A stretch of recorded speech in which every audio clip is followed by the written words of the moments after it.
रसिको हो, मराठी संगीत नाटकांचा सुवर्णकाळ आपण अनुभवतो आहोत. आणखी एका शिल्पकाराची माहिती घेऊन मग आपण पुढच्या कालखंडाकडे वळणार आहोत. तो शिल्पकार म्हणजे मास्टर कृष्णराव अर्थात कृष्णाजी गणेश फुलंब्रीकर.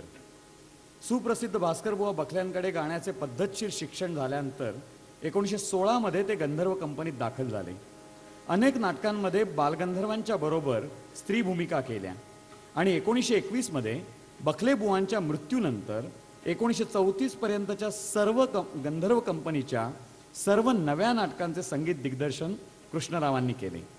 महत्त्वाचे म्हणजे सर्व चाली त्यांनी स्वतः रचलेल्या होत्या. स्वतंत्र स्वररचना करून चाली देण्याची परंपरा सुरू करणारे मास्टर कृष्णराव हे पहिले संगीत दिग्दर्शक. मराठी बोलपटांच्या सुरुवातीच्या काळात बोलपटांनाही त्यांनी संगीत दिले. सुवर्ण काळानंतरच्या कालखंडातही त्यांनी नाटकांना संगीत दिले.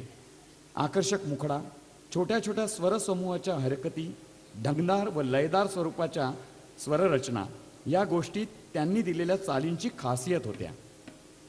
मास्टर कृष्णराव इतक्या प्रचंड संख्येनं स्वतंत्र चाली देणारा दुसरा संगीत दिग्दर्शक म्हणजे पंडित जितेंद्र अभिषेकी, इतर कोणी नाही. त्यांनी संगीत दिलेल्या 1933 सालच्या कान्होपात्रा नाटकातील एक अत्यंत गाजलेलं भैरवी रागातील नाट्यपद अगा वैकुंठीच्या राया सादर करीत आहे श्री अर्चना नानोटी. तबल्यावर साथ केली आहे नितीन भट यांनी.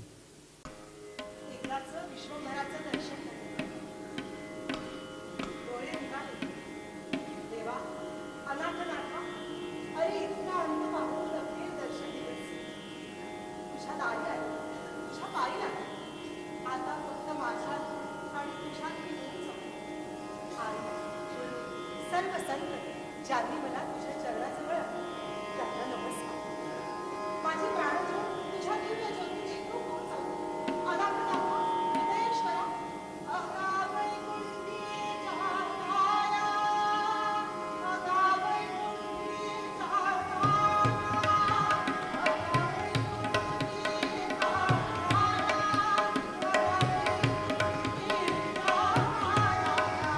अगा वैकुंठी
रसिको, मराठी संगीत नाटकाच्या सुवर्णकाळाचे इतर अनेक शिल्पकार मानकरी होते.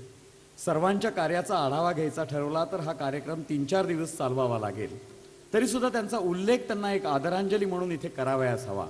असो, तर सुवर्णकाळाचे इतर मानकरी म्हणजे विनायकराव पटवर्धन, शंकरराव सरनाईक, विष्णुपंत पागनीस, बापूराव पेंढारकर, पुरुषोत्तम वामन शुक्ल, रामभाऊ गुळवणी, हिराबाई बडोदेकर, सरस्वतीबाई माने, लोंढे, नानासाहेब फाटक यांच्यासारखे गायक, अभिनेते, अभिनेत्री आणि कृप खाडीलकर, राम गणेश गडकरी, वीर वामनराव जोशी, मामा वरेरकर, खरे शास्त्री, टिपणीस, सहदेव अनंत शुक्ल यांच्यासारखे नाट्यलेखक.